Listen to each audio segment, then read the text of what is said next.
Hinduism, one of the oldest religions in the world, is rich with a pantheon of deities, each embodying different aspects of the cosmos and the human experience.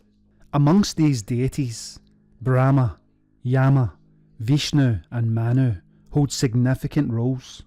Brahma is one of the principal deities in Hinduism, known as the creator god within the Trimurti, which also includes Vishnu and Shiva. Brahma is often depicted with 4 heads, symbolising his all-seeing nature and his association with the 4 Vedas, the ancient Hindu scriptures. Despite his crucial role in creation, Brahma is less commonly worshipped in contemporary Hinduism compared to Vishnu and Shiva. This is partly due to the various myths that explain his diminished worship, such as the story where he is cursed by Shiva for lying.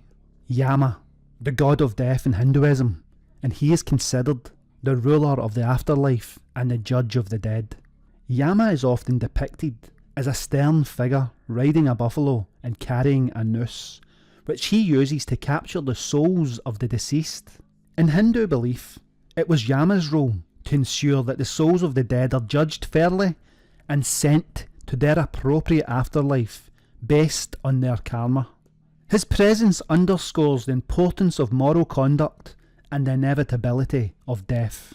Vishnu, another member of the Trimurti, also known as the preserver and protector of the universe. Vishnu is often depicted with blue skin and 4 arms, holding a conch shell, a discus, a mace and a lotus flower.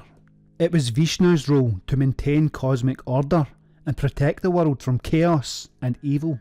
Vishnu is also known for his 10 avatars or incarnations, which include the god Rama and Krishna, who descend to the planet Earth to restore balance and righteousness.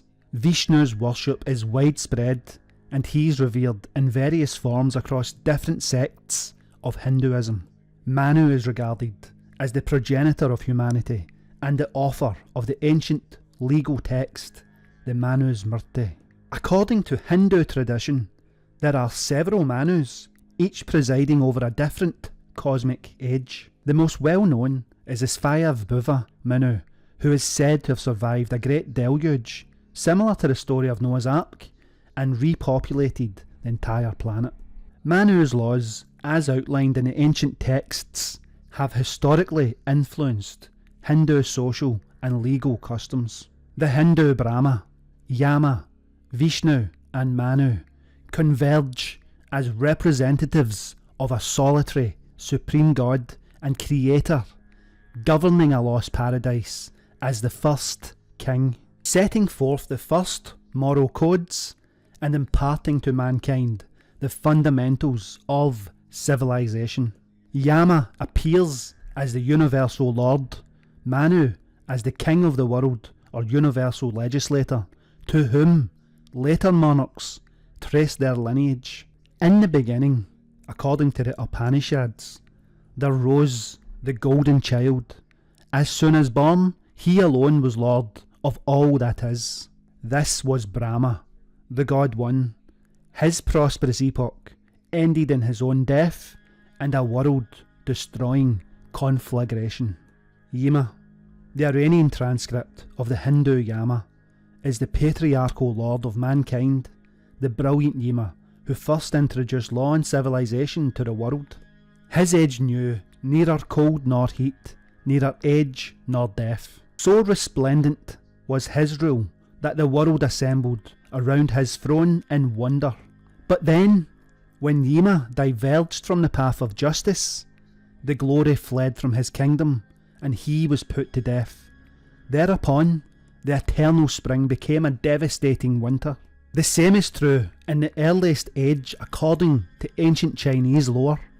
The purest pleasure and tranquility reigned throughout all nature. Mankind suffered neither hunger, nor pain, nor sorrow. The whole creation enjoyed a state of happiness. Things grew without labour, and a universal fertility prevailed. And it was over such a paradise that the Yellow Emperor, Huang Ti, ruled. Considered the Pharaoh of the Taoist religion, Huang Ti was the creator, a universal lawmaker, and founder of arts and civilization. And again, his fruitful era vanished upon his death. During the Peace of Frode, a mythical Danish king, no man injured another, and a magical mill ground out peace and plenty for the entire land. Frode is the Norse god Frey, founder of temples and religious rites, the generous lord under whom peace and fruitfulness abounded, both the lord of the Swedes and god of the whole world. In the footsteps of the Scandinavian Odin, well-being, peace and good seasons followed. The legends style him as the first king, the inventor of arts and the source of human wisdom. But the age of Frey dissolved in flames, just as Odin and his prosperous kingdom came crashing down in the fires of Ragnarok. This is a worldwide motif, deeply ingrained in the religious and historical records of all principal races. The idea of the Edenic happiness of the first human beings constitutes one of the universal traditions. Ministering over this age is the universal monarch, well extolled as the solitary supreme god and the creator of the world. He yet appears as ruler on earth, the ancestor of terrestrial kings. By his teaching, mankind rose from barbarism, but in the end, the god met a catastrophic fate, and his death or departure brought a violent termination of the first world order.